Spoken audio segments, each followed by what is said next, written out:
Hello, my name is Zainab from the University of Bath. I'm going to discuss what manner of amnesty is granting amnesty to the Niger Delta militants, peacemaking or flawed strategy.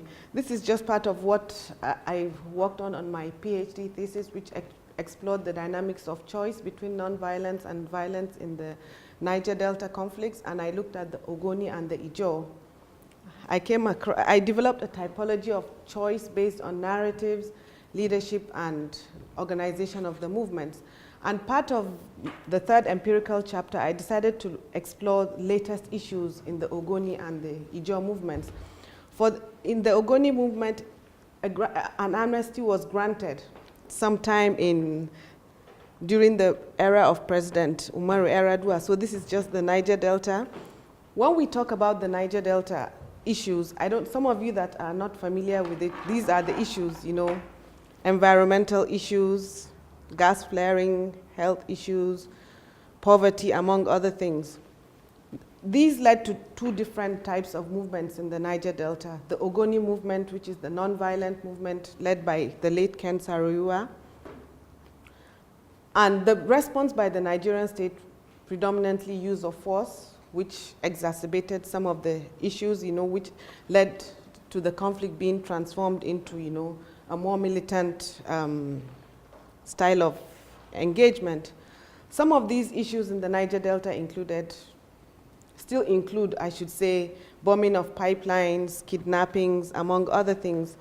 And these militia activities impacted negatively in terms of the economy, because Nigeria relies over 90% on the oil resources as against other areas. So anything that affects the flow of oil affects the government, and the government will definitely not, sit back and watch.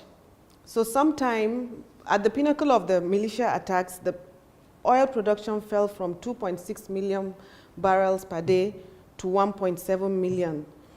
It forced some of the oil companies to shut down, production, among other things, because of security issues. So this decline was what led, to the government in granting an amnesty. And in 2009, the late President Umaru Yar'Adua, offered an amnesty to the Niger Delta militants. But I must say, even before the amnesty was granted, there was a Niger Delta technical committee that worked sometime during the time of President Obasanjo that came up with, certain issues that should be considered by the state. And one aspect of that was granting an amnesty to the militants. So in the construction of the amnesty, in Nigeria, the perception is that, okay, it is payment for troublemaking, so you can go bomb pipelines, kidnap people, and then you'll be rewarded for your criminality. So these are just I'm trying to rush because I have so many things to say.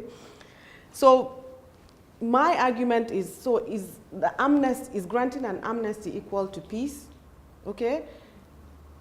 An amnesty was granted in the Niger Delta.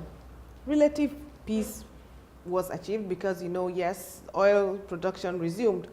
But there are issues, in terms of, on the longer term, it has to do with impunity, among other things, because currently there are discussions in Nigeria that the government should grant amnesty to the Boko Haram. So even in Nigeria, apart from the Boko Haram, we have more issues. For example, the Shiite issues, which some of you that are aware of the issues. So my interest is to really talk about, to let you know about the various perceptions in the Niger Delta. So during my interviews, elite interviews, I had a discussion with some of the key Ijaw, elders that participated in the negotiations. And the first questions I asked was, was the Kayama Declaration discussed during the amnesty negotiations? And the answer was no. The Kayama Declaration is an articulated set of demands presented to the state by the Ijaw. It's similar to the Ogoni Bill of Rights. But all of them all those I interviewed said no, and I said, why? I said, there are issues in the Niger Delta. you want peace for the Ijaw because, you know, it's the Ijaw that took up arms. I said, you want things to be fine. Why didn't you talk about the root causes of the problems? And then the answer was, okay, at that time, government was only interested, you know, in resuming oil productions. And even during the discussions with the militants, actually they demanded give us an amnesty and then we'll give you peace in exchange. And I must say that part of the amnesty deal, there is some form of payment to the, you know, reformed militants or ex-agitators as they call themselves. And part of it's paid in the Nigerian naira, and it's about 65,000 naira per month. And out of this 65,000 naira, a certain percentage goes to the bank, another percentage goes to the youth council, depending if it's the Ijaw Youth Council, for example, and then maybe about 50,000 goes to the militants. So in my interviews, I also found out, yes, about a little over 30,000 militants were, you know, trained, among other things. But out of those that are trained, majority are back in Nigeria without jobs. Reintegration, I found out, is a very big problem because there are no discussions in terms of reintegration back into the society. So these issues are still there. So my discussions with some of the ex-agitators, these are some of the warlords, and they said they wanted, before an amnesty was even granted, although during the discussions, you know, they demanded for an amnesty, many of them up to today don't even understand what an amnesty is all about. So those that decided, some of them decided to, you know, give up the arms, but the majority didn't.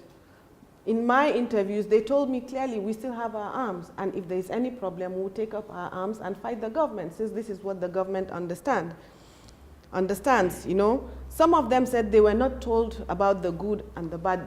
They wanted some form of sensitization in terms of what the amnesty is all about.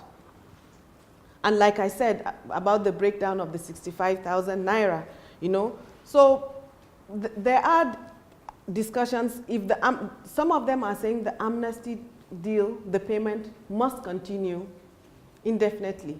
You know, but the government is saying there is going to be a timeline within which they will stop the payment. But some of the militants are saying not all of us benefited. So we would like everyone, you know, to benefit from what is being paid. That in my discussions with the Ogoni, these are the non-violent group. They said, well, the amnesty is not for us. The Ogoni trouble is a different kind of trouble. It is an intellectual problem, you know.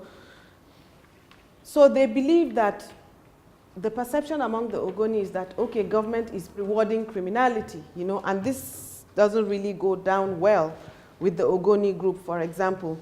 Within the civil society, the civil society are of the opinion that they wanted maybe the Nigerian government to adopt the South African model of amnesty, but this was not done because it was rushed. The fact that the mainstay of the Nigerian economy was affected, all they wanted was that for the oil to flow, you know. So up till today, the core issues of the Niger Delta are yet to be addressed. And like my main argument is that if the root causes of the Niger Delta issues are not resolved, it will give rise to more, you know, more radical and dangerous militia groups. And now we have the Niger Delta Avengers, the Red Egbesu, among others. There are so many of them coming up. So to me, this is a culture of impunity. If something is not done, you know, to address the core issues, granting amnesties to almost all the conflicts in Nigeria will not solve the problem. It will just be a continuous cycle of violence. Thank you very much. Questions?